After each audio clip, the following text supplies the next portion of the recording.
दिनै भारतआव गिबियाव एक नम्बरा जाबाय गोदान रायजो सोरजिनायनि जेबो बिथांखि गैया।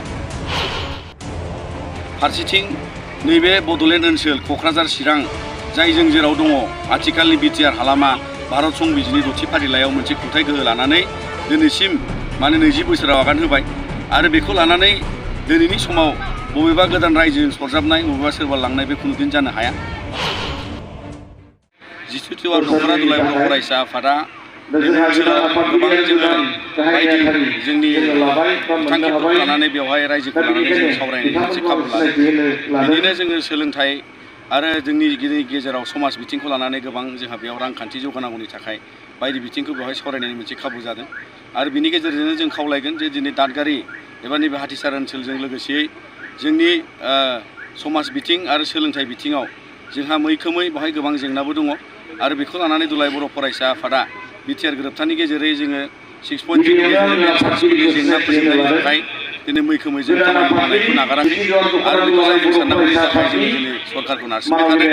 फारसेथिं जोंनि आदब आरो गुन गोनां सोलोंथाइखौ लानानै जोंनि बिमा बिफा दिथागिरि फोरोंगिरि आरो गासै समाजनि सुबुंफोरखौ जों खावलायगोन जे जोंनि नैबे ओनसोलनि फरायसाफ्रा जोङो खस्थ'यैब्लाबो जोंनि आदब आरो गुन गोनां सोलोंथाइखौ लानानै जिउआव जाफुंसार सुबुं जानो थाखाय जोङो दिनै फरायसाफोरखौ थुलुंगा होनांगौ। फारसेथिंजाय जोंनि गेजेराव समाज बेरेखा आरो समाज बेरेखा खान्थिखौ फोजोबनो थाखाय जों जयै खामानि मावनांगौनि थाखाय जोङो साखाफारा जानांगोन। जोंनि ड्राग्स जौ जुवा आरो उन्दै बैसोआव हाबा जानाय हिउमेन ट्राफिकिं जानाय मानसि गोमानाय नैबे ओनसोलाव गोबां बेबायदि गोग्लैसोनाय माखासे थासारि फैदों आरो बेखौ लानानै जोङो दुलाय बर' फरायसा आफादनिफ्राय मैखोमै मावथिग्रा नैबे हालामाव रायजोनि गेजेराव खामानि मावनांगौ दं आरो बेखायनो जों रायजो बिथांमोनखौ खावलायगोन जाहाथे नैबे फेग्रा मुवा ड्राग्सआ बिसेसके गोदान महरै जायगा लागासिनो दं आरो समाजनि गुबुन बेरेखा जोनोम होगासिनो दङ, समाज बेरेखा खान्थि जोनोम होगासिनो दङ। न'खरनिफ्राय लानानै समाज बिथिङाव रांखान्थि आरो गुबुन बिथिङाव बिथांमोनहा बायदि थासारि सोमजिगासिनो थायो। दा बेखायनो जों खावलायो जाहाथे जोंनि नैबे जथुम्मानि गेजेरजों मोनसे मेसेज थाङो जे जोंनि समाजाव गासै समाज बेरेखा खान्थिखौ बन्द' खालामनांगौनि थाखाय जों जथायै गसंनांगोन। जौ जुवानि थाखाय जों अरायसम गसंलांगोन, बेनि हेंथायै जों गसंलांगोन। मानो होनोबा बे समाजनि मोनसे मोजां खान्थि नङा। जाय मोजां मोनसे खान्थियाव लांनो थाखाय गोबां हाबाफारि मावनांगौ दं। आबाद बिथिं बायदि बिथिं फालांगि बिथिङाव दिनैहाय फेहेरनांगौनि थाखाय बर'फ्रा गोबां खामानि मावनांगौ दं आरो बेनिखायनो दिनैनि नैबे जथुम्मानि गेजेरजों जों मिजिंथियो इयुनाव जाहाथे बर'फ्रा मैखोमै रांखान्थि बिथिंखौ नोजोर लानानै जों दावगालांनो हायो। दिनै भारतआव गिबियाव एक नम्बरा जाबाय गोदान रायजो सोरजिनायनि जेबो बिथांखि गैया।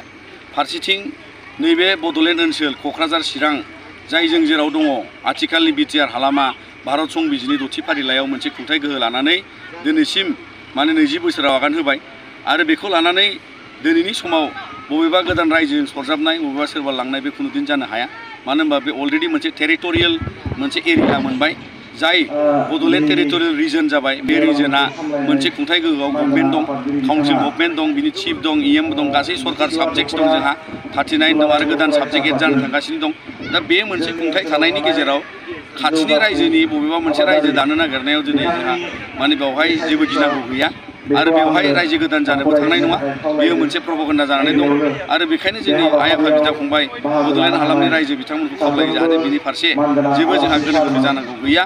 जोंहा अदेबानि बड'लेण्डआ बिटिआर हालामा दिनै गहपुर हालामसिम, सिमलुगुरि, लखिमपुरसिम जों गोलाव मोनसे ओनसोलखौ दिनै बिटिआर हिसाबै मोननो थांगासिनो दं। बिसोर जोंनि थाखाय देरसिन दिनैनि समाव नेनानै थानायनि गेजेराव देरसिन मोनसे फिथाइ थायनो थांगासिनो दं।